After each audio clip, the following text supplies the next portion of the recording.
வாழ்க வளமுடன். ஓம் நமச்சிவாய. அனைத்து தமிழ் உள்ளங்களுக்கும் வணக்கம். அனைவருக்கும் இனிய புத்தாண்டு வாழ்த்துக்கள். 2026ஆம் ஆண்டு பிறக்க இன்னும் ஒரு சில நாட்களே உள்ளன.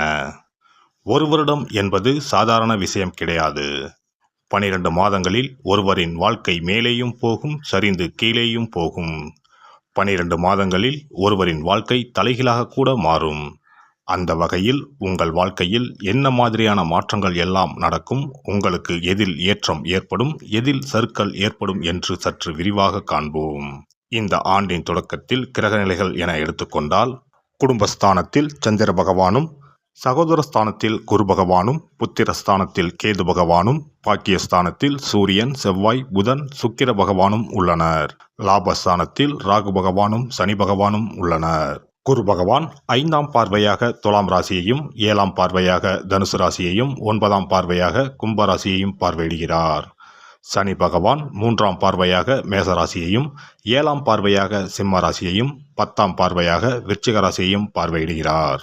இந்த கிரகங்களின் அமைப்பு மற்றும் பார்வையினால் உங்கள் வாழ்வில் ஏற்படும் சுப மற்றும் அசுப பலன் என்ன என்பதனையும், அசுப பலன் ஏற்படுமாயின் ராசிக்காரர்கள் செய்ய வேண்டிய பரிகாரம் என்ன, வழிபட வேண்டிய தெய்வம் யார் என்பதனை பற்றியும் முழுமையாக காண்போம். பிறக்கப் போகும் இந்த புது வருடம் உங்கள் வாழ்வில் வளமும் நலமும் செல்வ செழிப்பும் பெற்று வாழ்வில் உயரிய நிலையை அடைய எல்லாம் வல்ல எம்பெருமானை வேண்டி விரும்பி கேட்டுக்கொள்கிறேன். சுறுசுறுப்பும் உயர்ந்த இலக்குகளையும் கொண்ட மேசராசி அன்பர்களே, இதுவரை மனதளவில் இருந்து வந்த குழப்பங்கள் நீங்கி தெளிவுகள் பிறக்கும். புதுவிதமான தேடல்கள் உருவாகும். குடும்ப உறுப்பினர்களிடத்தில் சூழ்நிலை அறிந்து செயல்படவும். தேவையற்ற விவாதங்களை தவிர்ப்பது நல்லது. புதிய முயற்சிகளில் சாதகமான முடிவுகள் ஏற்படும். உடல் ஆரோக்கிய சிக்கல்கள் குறையும். பயணங்களால் மேன்மை உண்டாகும். கடன் தொடர்பான விஷயங்களில் உறவினர்களின் ஒத்துழைப்புகள் கிடைக்கும்.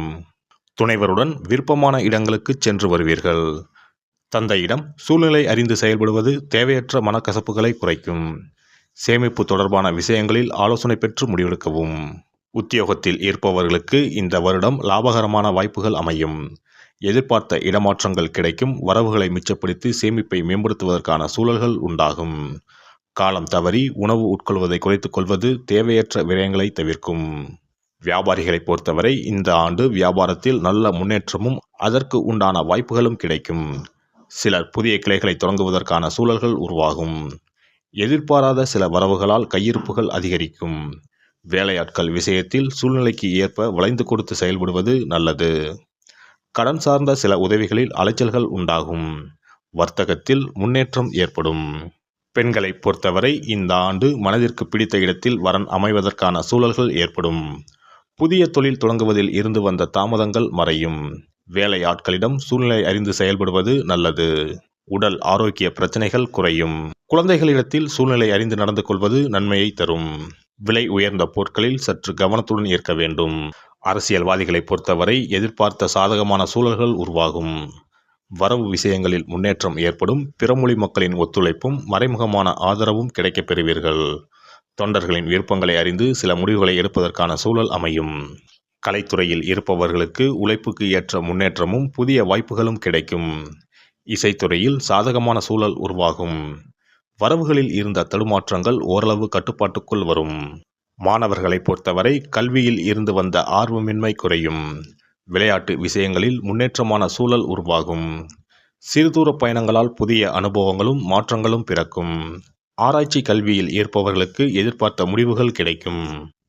இந்த வருட கிரக அமைப்புகள் அடிப்படையில் மேசராசி அன்பர்களுக்கு நண்பர்களின் அறிமுகமும், உயர் பொறுப்பில் இருப்பவர்களின் ஒத்துழைப்பும், மூத்த சகோதரர்களின் அரவணைப்பும் சாதகமான பலன்களை உருவாக்கி தரும்.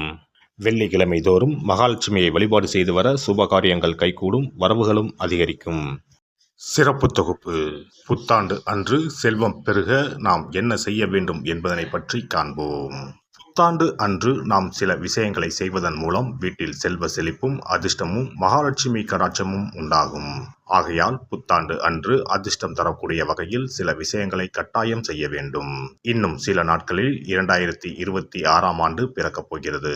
அதாவது ஜனவரி 1/1/2026 அன்று கோவிலுக்கு செல்வது, தானம் செய்வது, புது ஆடை அணிவது மற்றும் வீட்டிற்கு தேவையான பொருட்களை வாங்குவது என பலவற்றை செய்வதன் மூலம் நற்பலன்களை பெற முடியும்.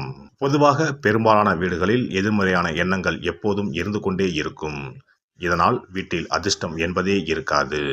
முக்கியமாக குடும்பத்தில் மகிழ்ச்சி என்பதே இருக்காது. இவை அனைத்திற்கும் தீர்வு கடவுள் வழிபாடு ஒன்றே ஆகும். கடவுளுக்கு உரிய பொருட்களை வாங்கி வழிபடுவதன் மூலம் வீட்டில் நேர்மறை ஆற்றல் பெருகி குடும்பத்தில் மகிழ்ச்சியும் செல்வ செழிப்பும் உண்டாகும். புத்தாண்டு அன்று வாங்க வேண்டிய 3 முக்கியமான பொருள்: துளசி இலை, ஏலக்காய், கல்லுப்பு.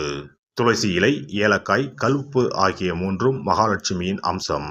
ஆகையால் வருடத்தின் முதல் நாள் அன்று மேற்கூறிய 3 பொருட்களை வாங்குவதன் மூலம் வீட்டில் செல்வ செழிப்பு உண்டாகும்.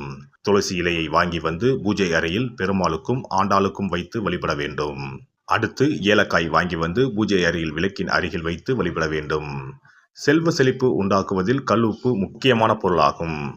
ஆகையால் கல்லுப்பை வாங்கி கட்டாயமாக பூஜை அறையில் வைத்து வழிபட வேண்டும். வாங்க வேண்டிய பிற பொருட்கள் என எடுத்துக்கொண்டால் மல்லிகைப்பூ, மஞ்சள், குங்குமம், சர்க்கரை, இனிப்பு, பசும்பால், குத்துவிளக்கு ஆகியவற்றையும் வாங்கலாம். புத்தாண்டு அன்று அதிகாலை எழுந்து குளித்து பிரம்ம முகூர்த்தத்தில் பூஜை அறையில் விளக்கேற்றி வழிபட வேண்டும். அடுத்து கோவிலுக்கு சென்று அபிஷேக பொருள் வாங்கி கொடுத்து தரிசனம் செய்ய வேண்டும். முக்கியமாக புத்தாண்டு அன்று ஏழை எளியவர்களுக்கு தானம் செய்ய வேண்டும். மேலும் அறுசுவை உணவுகளை சமைத்து கடவுளுக்கு படையலிட்டு வழிபடுவது நல்லது. புத்தாண்டு அன்று பிறருக்கு கடன் தரக்கூடாது. நல்ல நாட்கள் மற்றும் விசேஷ நாட்களில் பிறருக்கு கடன் கொடுப்பதன் மூலம் வீட்டில் அதிர்ஷ்டம் குறையும். ஆகையால் சுப நாட்களில் பிறருக்கு கடன் அளிப்பதை முற்றிலும் தவிர்த்து விடுங்கள். புத்தாண்டில் நமக்கு நன்மைகள் அதிகம் நடைபெற வேண்டும். 2025ஆம் ஆண்டில் சந்தித்த பிரச்சனைகள், துன்பங்கள், போராட்டங்கள், கஷ்டங்கள் ஆகியவற்றில் இருந்து விடுபட வேண்டும் என்பதே அனைவரின் விருப்பம். புத்தாண்டு பிறப்பதற்கு முன் எந்தெந்த பொருட்களை நம்முடைய வீட்டில் இருந்து அகற்ற வேண்டும், இவற்றை வீட்டில் வைத்திருப்பதால் என்னென்ன பாதிப்புகள் ஏற்படும் என்பதையும், இவற்றை அகற்றுவதால் புத்தாண்டில் என்னென்ன நன்மைகளை பெற முடியும் என்பதை பற்றியும் தெரிந்து கொள்வோம். வீட்டில் இருந்து உடைந்த அல்லது சேதமடைந்த பொருட்களை அகற்றுவதால் துர் அதிர்ஷ்டங்கள் ஏற்படுவதில் இருந்து விடுபடலாம். இவைகள் எதிர்மறை ஆற்றல்களை எளிதில் ஈர்க்கக்கூடியவையாகும். உடைந்த பொருட்கள், பழுதான சாதனங்கள், விரிசல் விழுந்த கண்ணாடி, உடைந்த நாற்காலி ஆகியவற்றை வீட்டில் இருந்து அப்புறப்படுத்திவிட்டு புதியவற்றை வாங்கலாம்.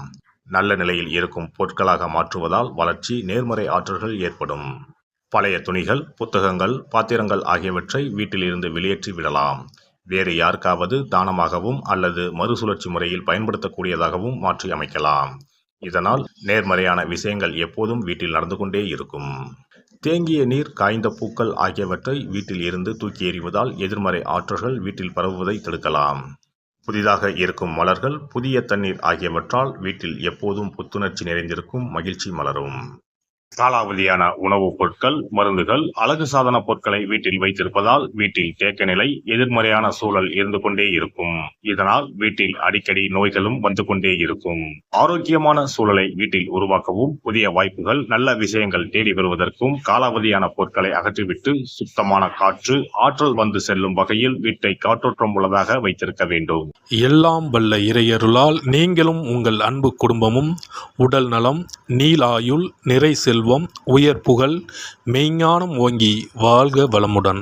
இந்த வீடியோ பதிவு உங்களுக்கு பிடித்திருந்தால் லைக் பண்ணுங்க, கமெண்ட் பண்ணுங்க, ஷேர் பண்ணுங்க, மறக்காம சப்ஸ்கிரைப் பண்ணுங்க, பக்கத்துல இருக்கிற பெல் பட்டனை கிளிக் பண்ணுங்க. நன்றி, வணக்கம். ஓம் நமச்சிவாய. சிவாய நம.